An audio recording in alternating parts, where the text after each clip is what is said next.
Supadavajikacharya Sutta Shishima Divine Grace. ISKCON DVD founder Charya Srila Prabhupada.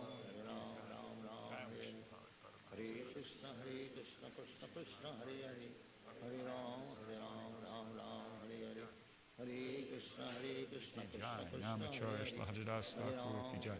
Prem Sikaho Shri Krishna Chaitanya Prabhu Nityananda Shri Advaita Gadadhar Shri Vasudeva Shri Shri Radha Krishna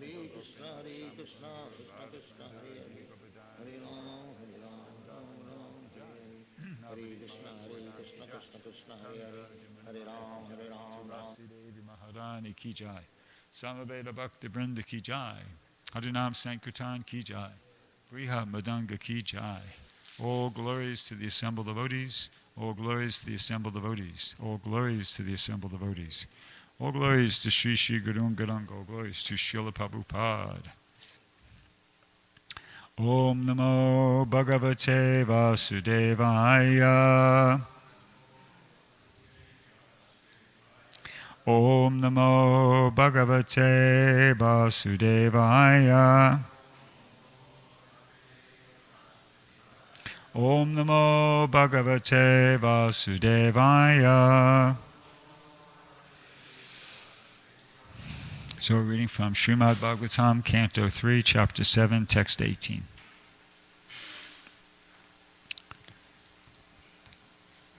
Arta bhavam vinischitya. Arta bhavam vinischitya. Pratitasyappinatmanaha. Pratitasyappinatmanaha. Tam chapi yusmacharana. Tam chapi yusmacharana. Sevyayaham paranude. Sevayaham paranude. Artabhavam vinischitya. Pratitasyappinatmanaha. Tam chapi yusmacharana. Sevyaham paranude. Say. You wanna? All right, you wanna read from the book here? Nishya. Pratitasyappinatmanaha. Yusmacharana. Sevayaham paranude. Anybody else? Due to technical difficulties beyond our control. Artabhavam vinischitya. Pratitasyappinatmanaha.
Anybody else? Vaishnavis.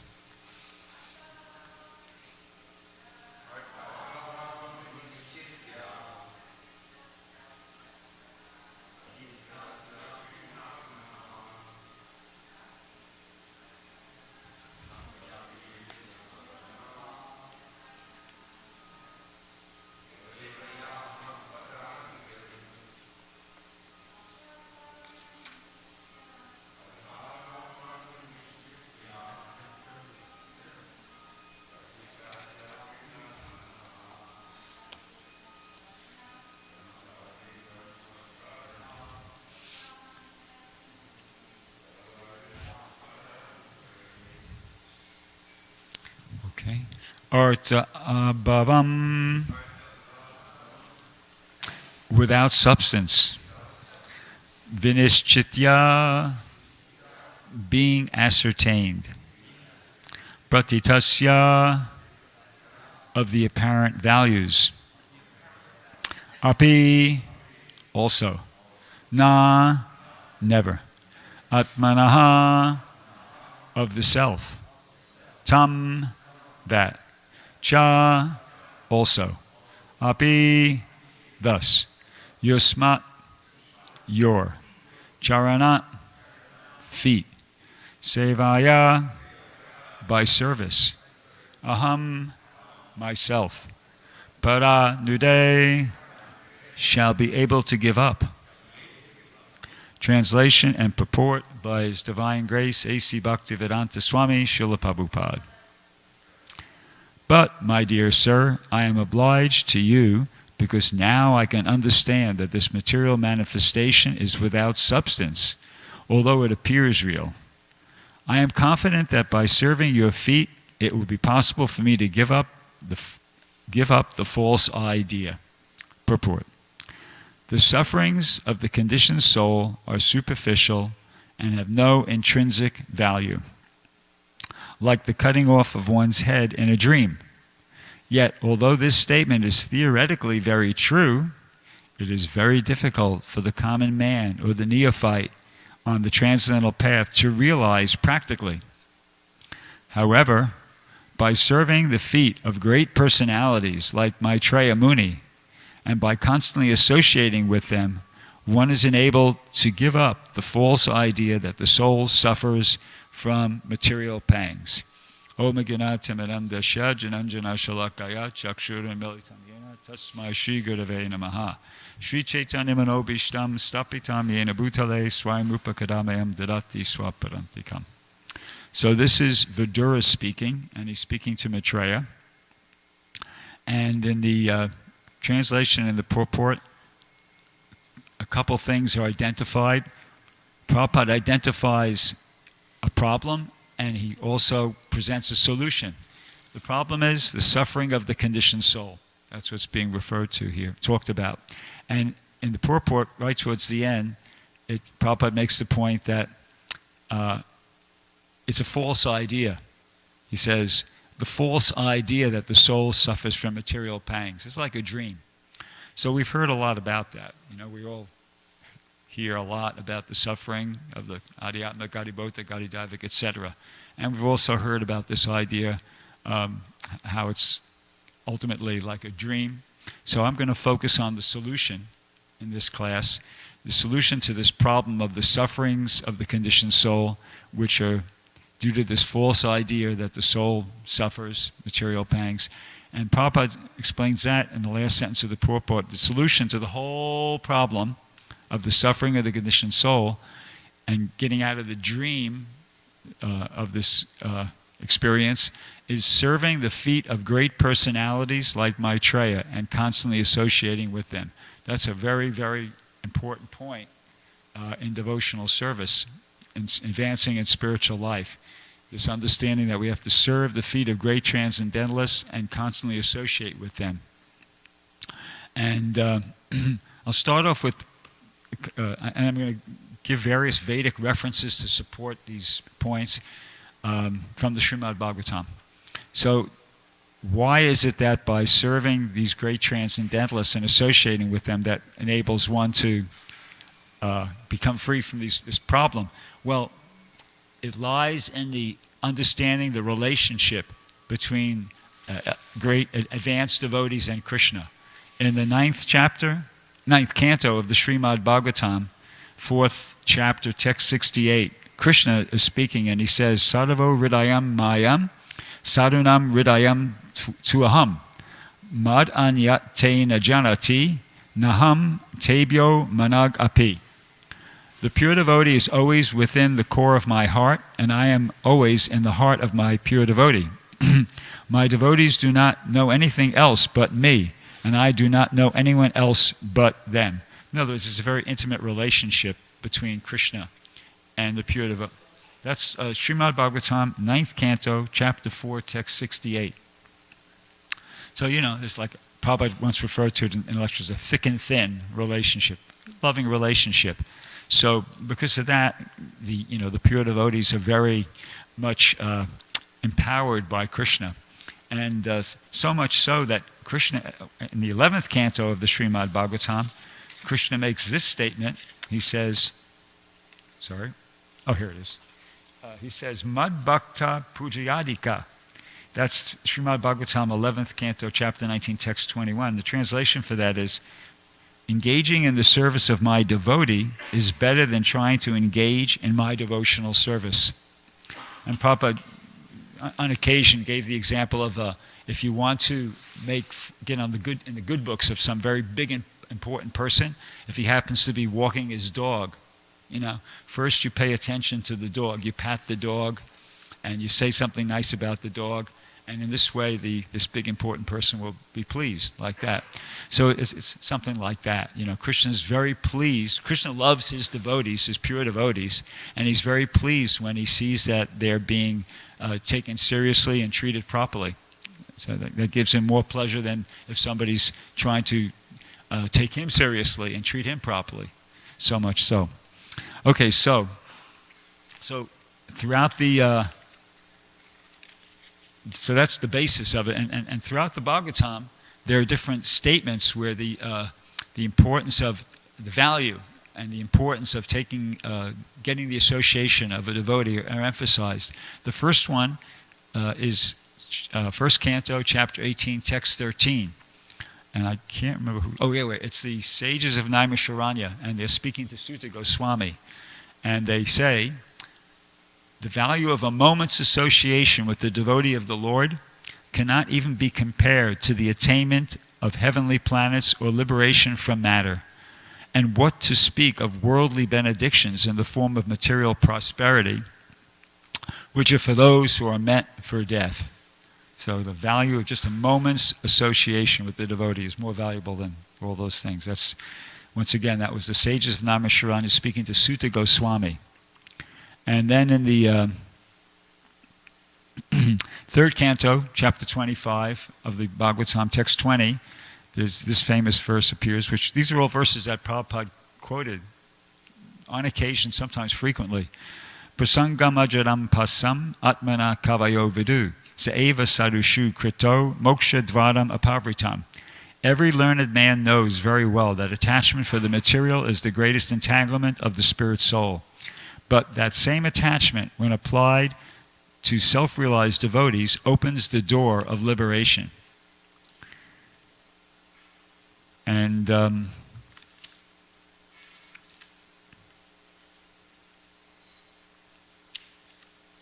then in the 11th canto, I think it's the Navya Yogendra's speaking here, their 11th canto, 3rd chapter, text 21, there's once again the very famous verse that says, Tasmad Gudam Papajeta Jigyasu Shreya Uttamam Sabde Parichanishnatam Brahmani Upas Amashrayam.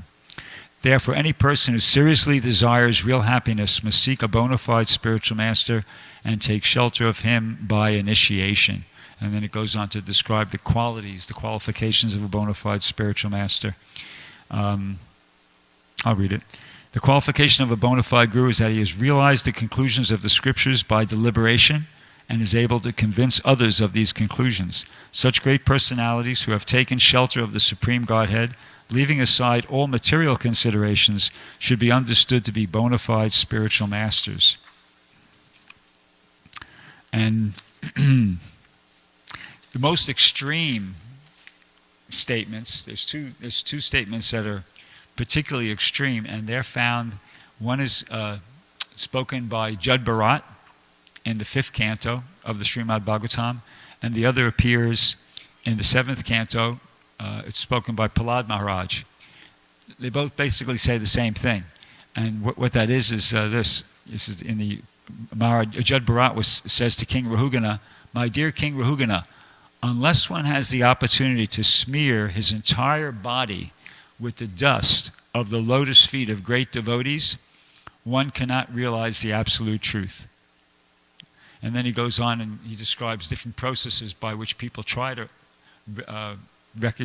realize the absolute truth. But then he concludes by saying, there are many processes to understand the absolute truth, but the absolute truth is only revealed to one who has attained the mercy of a great devotee. So that was Jud Bharat to Maharaj Rahugana.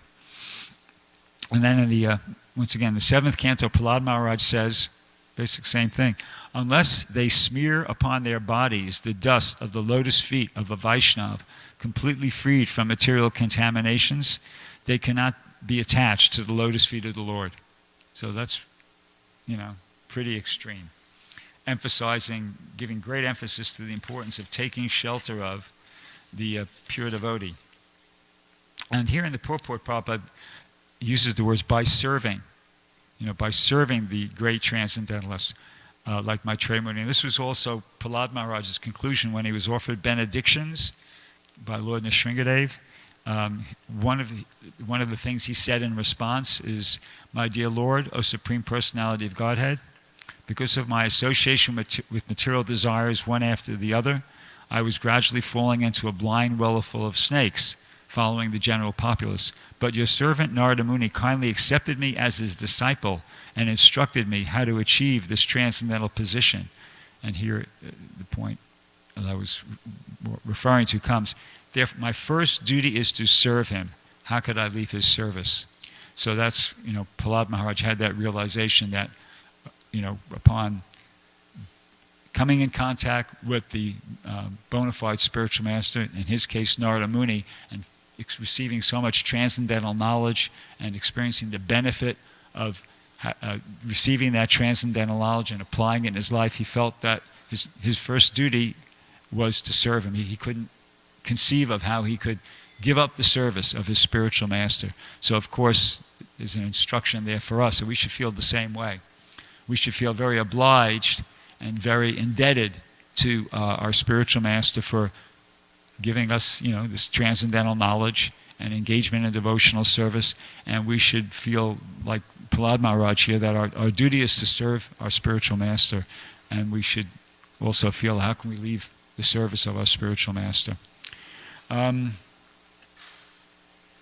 There's a so following on from this about the importance of the pure devotee. There's a nice section in the Chaitanya Charitamrita. There's a pastime where Lord Chaitanya is in Jagannath Puri, and all the devotees from Bengal are coming to visit. They would do this annually. I think they did it for 20 years altogether. This, I think, was the first year that's being described. Anyway, among those devotees was Vasudev Dutt. And when Lord Chaitanya met him, he was very happy to meet him. He actually considered, even though Mukunda Dutt, his younger brother, was his friend from childhood, Lord Chaitanya made the statement that I'm more pleased to meet you, because he really appreciated Vasudev Dutt's transcendental qualities. So there was a nice exchange. Vasudev Dutt was expressing to Lord Chaitanya that he was really aggrieved to see the suffering of the conditioned souls, and he wanted to take the reactions of all the conditioned souls upon himself, suffer their sinful reactions, so that they could be liberated and go back to Godhead. And Lord Chaitanya was very moved by that, and he made the point to him that that's not okay. That's very good, but it's not necessary. And this is something that Lord Chaitanya said. He said, such a statement is not at all astonishing, because you are the incarnation of Prahlad Maharaj. It appears that Lord Krishna has bestowed complete mercy upon you. Okay. Such a statement is not at all astonishing, because you are the incarnation of Prahlad Maharaj. It appears that Lord Krishna has bestowed complete mercy upon you. There is no doubt about it. That's Lord Chaitanya speaking. And then continuing, Lord Chaitanya continues to speak, and this is really important. He says, whatever a pure devotee wants from his master, Lord Krishna doubtlessly grants, because he has no duty other than to fulfill the desire of his devotee. Okay?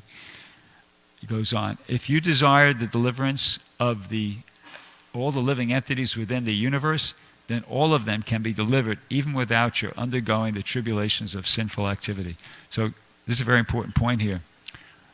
Whatever a pure devotee wants from his master, Lord Krishna doubtlessly grants. Because he has no duty other than to fulfill the desire of his devotee. So that's why it's so important to serve the pure devotee, because Krishna will fulfill the desire of the pure devotee. Prabhupada, in a subsequent purport here, he kind of paraphrases what Lord Chaitanya has said here, and this is Prabhupada's paraphrase of what Lord Chaitanya is saying. You desire the liberation of all kinds of living entities without discrimination. You are very anxious for their good fortune. And I say that simply by your prayer, all living entities within this universe can be liberated. You do not even have to take up the burden of their sinful activities. Thus, there is no need for you to suffer their sinful lives. And this sentence hits the nail right on the head. Whoever receives your compassion becomes a Vaishnava immediately.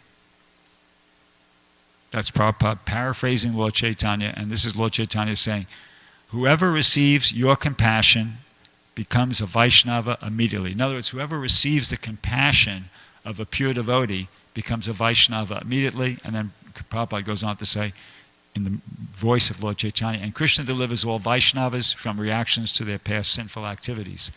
Elsewhere it's stated, same point, in the purport to Srimad Bhagavatam, Canto 7, Chapter 9, Text 42, which is, it's interesting that these are prayers by Prahlad Maharaj to Lord Nrsingadev. And we just got finished hearing how Lord Chaitanya said that Vasudev Dutt was the incarnation of Prahlad Maharaj. Anyway, in the purport to one of those prayers, Prabhupada says, a pure devotee can deliver Krishna without difficulty. And he quotes a line from a song, I believe it's by Bhaktivinoda Thakur, this line, Krishna se tomara, Krishna diti para, which means Krishna is the property of his pure devotee, and if we take shelter of a pure devotee, he can deliver Krishna very easily.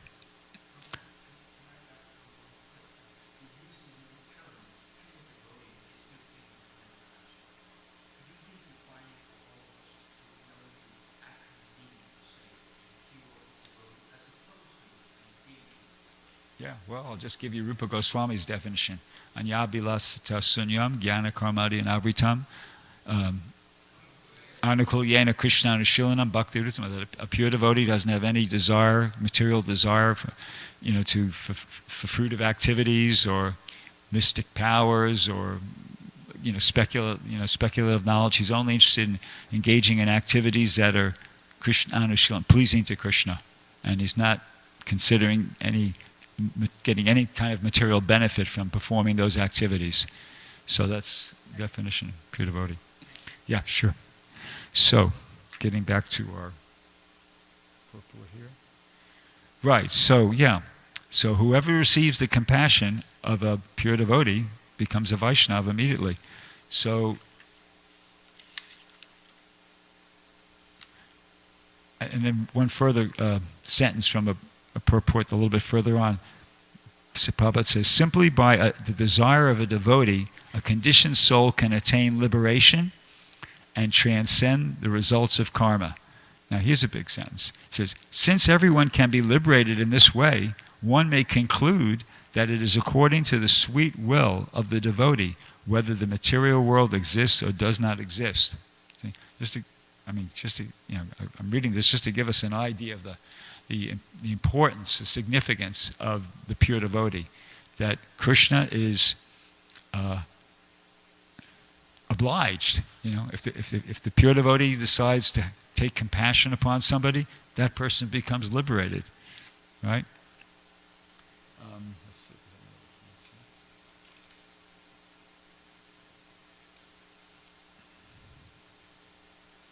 Okay, I'll stop there. Does anybody have any question?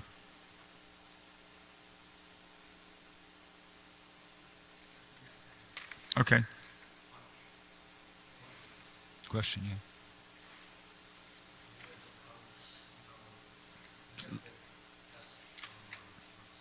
Yeah.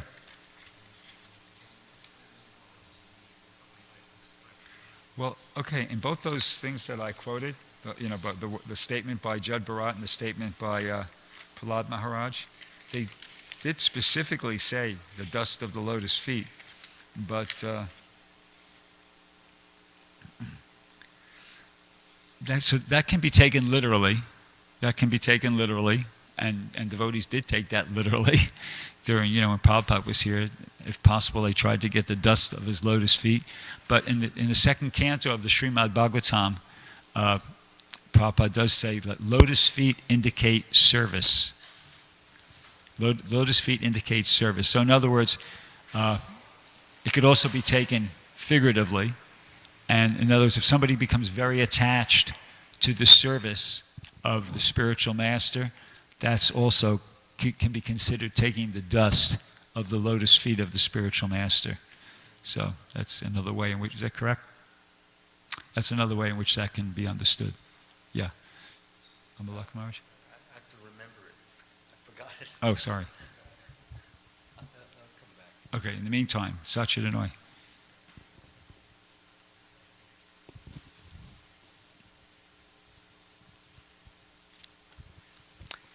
Prabhu, in that statement that Prahlad Maharaj made, praying to Lord Nishingadev, that he was in a dark world of materialistic people, but he's now very thankful that he finally took shelter of one of Krishna's devotees, Narada Muni.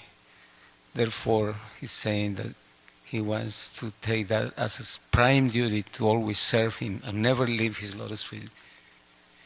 So, not to sound controversial, but Srila Prabhupada initiated many devotees, and sometimes after Prabhupada left, some of them choose to go to another Vaishnava, which is pure devotees too. So, if those people leave, would that be offensive to the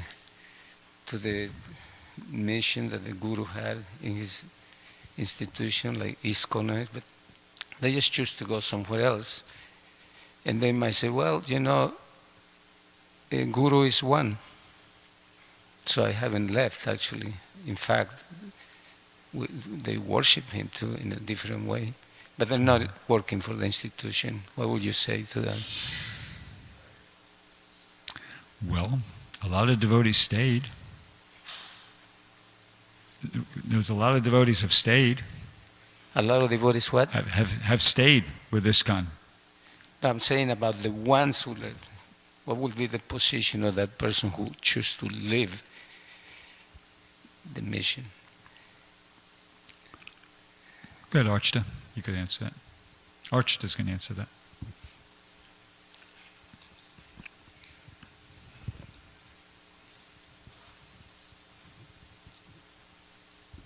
Prabhupada gave a very poignant answer to that. When he was in Stinson Beach, he had suffered a heart attack, and he decided he had to go to India. This is told to me by Mukunda Maharaj, who was actually there. So Prabhupada decided he was going to India, and the devotees were in a panic. It was in the early days, what to do. They only knew Prabhupada. Prabhupada told them how to do everything, what not to do, everything. So they were in a panic. What are we going to do? Prabhupada is going back to India. We're going to be alone. So they designated or asked Mukunda Maharaj to go and ask Prabhupada if they could associate with one of his godbrothers to get instructions. And when Mukunda Maharaj was immediately afraid, he knew what was coming, but he went in and he asked the question. Prabhupada started to cry. Prabhupada said, "You do not understand. My Guru Maharaj was not an ordinary man." In other words, he's telling them they should see him the same way. He's not an ordinary person. It's not that there's so many gurus, so if this guru leaves, I can take shelter from some other guru. No, that's not how it works.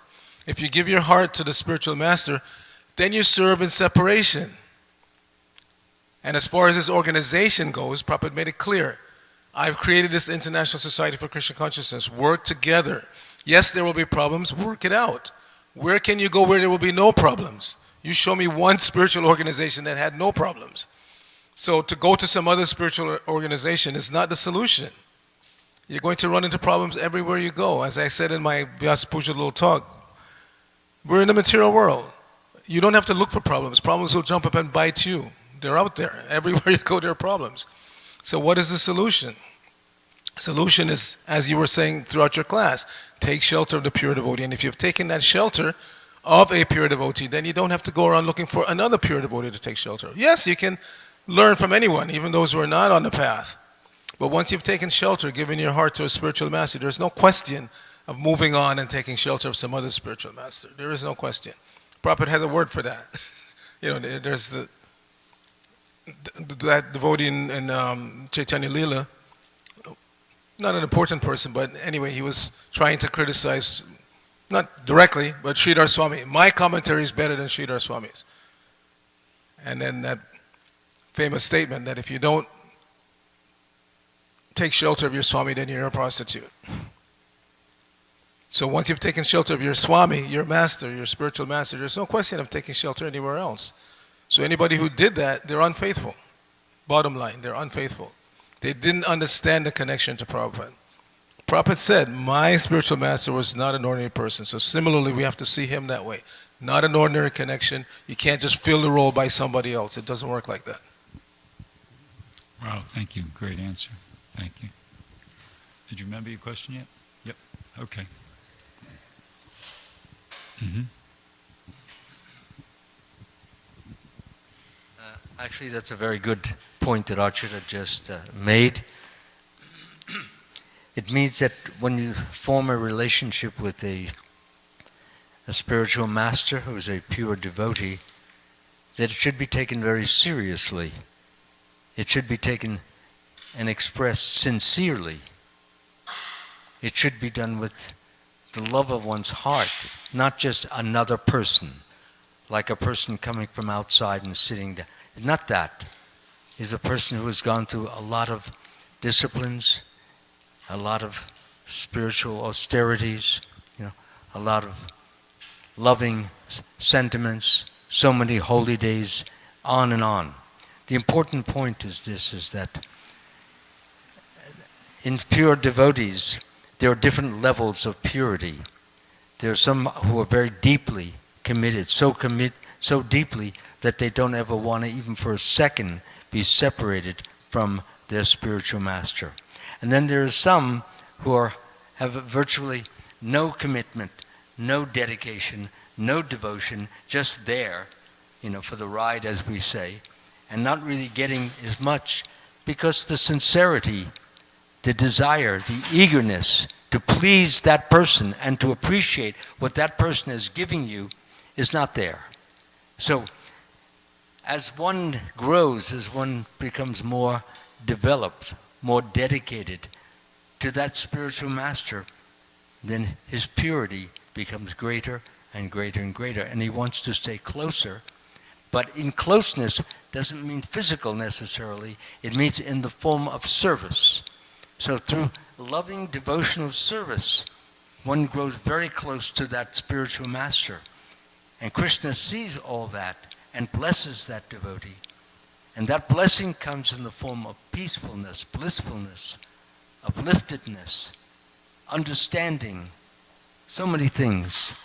So that's why in Sachitanoy's question, you say, why do some go away and why do some not go away? The ones who do not go away have gotten something that the ones who have gone away did not get. And they did not get it because they were not as sincere, as deep, as committed, as loving and sweet and dedicated as those who were there. And that's it. It's very simple. If you take this seriously, Prabhupada used to say, take this seriously and sincerely. If you take these both qualities in connection with your spiritual master, you will grow beautifully. Thank you. Jai. Anybody else? Any question? Okay, thank you very much. Granthara Srimad Bhagavatam ki jai. Srila Prabhupada ki jai.